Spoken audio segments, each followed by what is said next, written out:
আসসালামু আলাইকুম ওয়া রাহমাতুল্লাহি ওয়া বারাকাতুহু।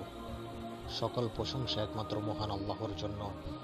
শান্তি অবতীর্ণ হোক আল্লাহর নবী জনাব হযরত মুহাম্মদ সাল্লাল্লাহু আলাইহি ওয়াসাল্লামের উপর। কোনো বড় ধরনের সমস্যার সম্মুখীন হলে, কোনো রকম মুসিবতের সম্মুখীন হলে নবী করিম সাল্লাল্লাহু আলাইহি ওয়াসাল্লামের একটা সুন্নাহ ছিল, তিনি নামাজে মগ্ন হতেন। তিনি নামাজে বিশেষ করে নামাজে সময় পার করতেন এবং এই দোয়াও করতেন, পাওয়া যায়, ইয়া হাইয়্যু হে চিরঞ্জীব, ইয়া কয়্যুম হে চিরস্থায়ী, বিরহমাতিকা আস্তাগীস, আপনার রহমতের মাধ্যমে আপনার নিকট সাহায্য চাই। অর্থাৎ আল্লাহর কাছে এই দোয়া করা।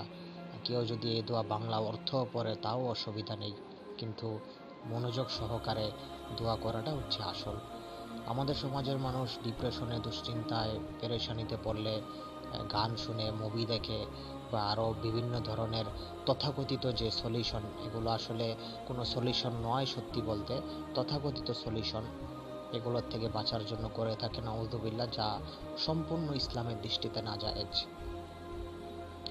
দুশ্চিন্তায় মগ্ন হলে তার উচিত ফরজ নামাজ আদায় করা, ফরজ নামাজের পাশাপাশি সুন্নত নফলগুলো বেশি বেশি মনোযোগ সহকারে আদায় করা, উজুটা ভালোভাবে সুন্নাহ পদ্ধতিতে সুন্দরভাবে উজু করা এবং দোয়া ইউনুস পড়া, কোরআন হাদিসের দোয়া যেগুলো রয়েছে সেগুলো পড়া এবং সর্বদা আল্লাহর জিকিরে থাকা। আল্লাহর জিকিরে যারা সবসময় থাকে, মানুষ শয়তান, জিন শয়তান কোনো ক্ষতি তাদের করতে পারে না ইনশাআল্লাহ।